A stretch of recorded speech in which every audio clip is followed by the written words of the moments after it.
My live, perfect. All right, today I feel like I always talk about my show on show days. So we had two shows today. I don't even remember the first one anymore right now. Focused more on the second one on social health. It was a social health competition, and it got us talking. You should watch the episode, by the way. It's very, very enlightening. So we got competition, friendly competition. Competition is good. It forces us to do go outside of our comfort zones, excel, do things we wouldn't do to grow and achieve our goal, right? Then there's friendly competition versus toxic competition. We talked a lot about that, but then it got us thinking, um, just about friendship in general, right? We all have friends that are those takers, right? They always, can I have $5? Hey, this, hey, that. I need a ride. I need this. I need gas. I'm short on my rent. I don't know. But can I get help with my phone bill? All of us got these people. And you got takers that always want and never give. But And so in general, it's good to identify that those type of people and get them out of our lives, right? They're negative, they're toxic. All they do is grab, grab, grab whatever you want. They never give back. And that doesn't have to be monetarily. It could be spiritually. It could be your mental health. It could be them just sucking your energy, right? They could just be trying to get this camera down. Sorry, it was a hot one today. Had to get in the pool. They could just be sucking your energy, right? Oh, I need this, I need that. They always have problems. They have guy problems, girl problems, problems with their parents, whatever it is. They're always drama, yelling at friends. And so those people typically cut them out of our lives. But should we? So now here's the interesting question. And as per usual, I have no answer for you, but I have options and opinions that may contradict, and you get to choose your own life adventure. That's the beauty of it. So there's one thing where a lot of people cut them out, right? So now there's levels of friends. So like your best friend that you've been friends with for like 25 years, if they come in, they're like, hey man, I need a couple $100. Okay. And they've done it like once. All right. There's a new friend. Usually you say no. And you're like, what the fuck? I've only known you for 2 months. I'm not loaning you shit. And then you start cutting them out of your life or something of that sort. So here's the question then. You have a good friend and they're always taking. Can I get a ride? Can I can you cover lunch? Um can you sit and listen to me? I have problems to tell you. Right? So there's friendship where that's all somewhat normal. You buy lunch now, I buy it later, whatever, whatever. Sometimes I go through hard times. Where is the line of you having boundaries and not letting people take advantage of you for your own sake, and the line of being a good friend? Where do we cut it? Maybe your friend's going through something. Maybe they're going through divorce has been really common in my life lately. Apparently, I have like 12 friends that are going through separation right now, and it's kind of wild. Well, a couple of them got back together. A couple of them have. So this is a tangent.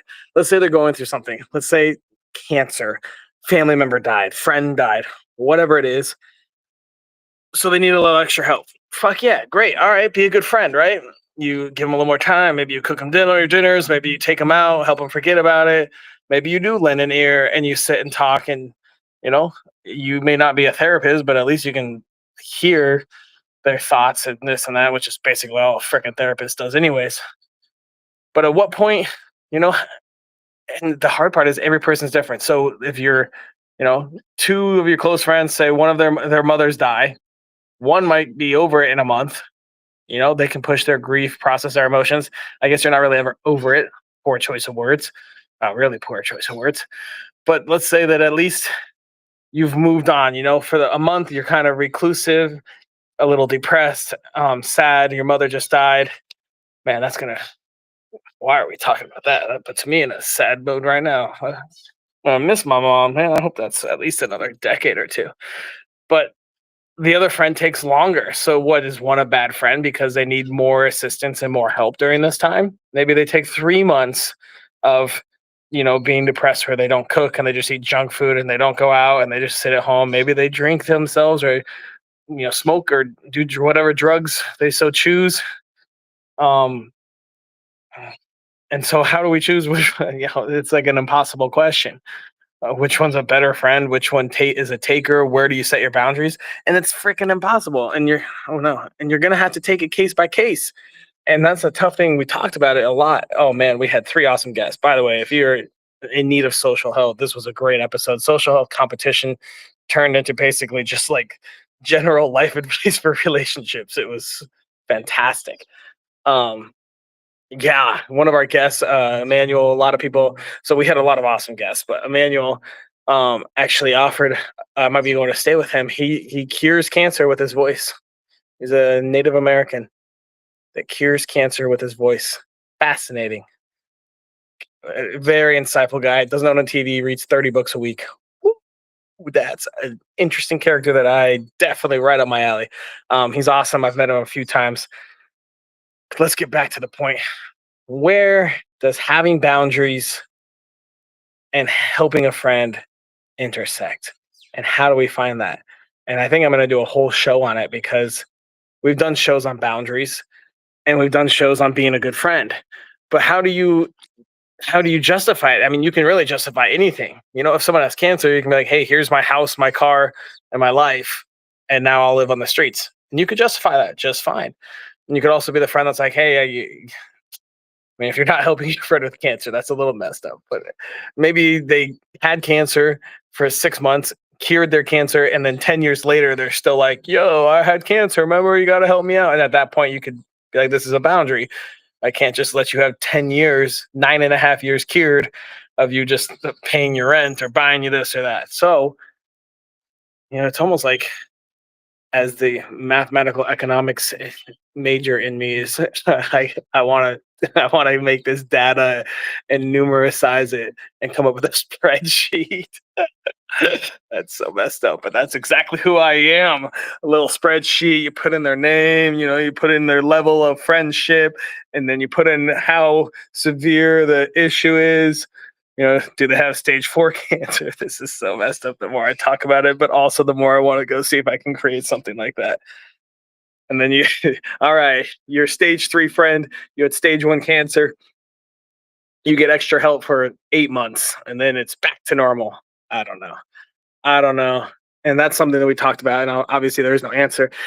Um, there was a good one, though, that essentially, if helping them brings you vitality, it brings you energy, and it makes you happy, then I guess it doesn't matter. There is no boundary. If your friend, if doing something for someone nice makes them happy and makes you happy, then I guess there's no boundary. If it brings you energy and vitality and makes you feel good about yourself and makes them happy, well, then just keep giving. And really, the answer is always just keep giving. The bottom line of all of life is just keep giving, whether or not it becomes returned. But then you got those boundaries. Got to set some boundaries. And so maybe in your life, it's good to have your boundaries right now. Maybe it's good to have a little bit of, if I have a little knot in my stomach, I keep giving. Once it gets a little bigger, something like that.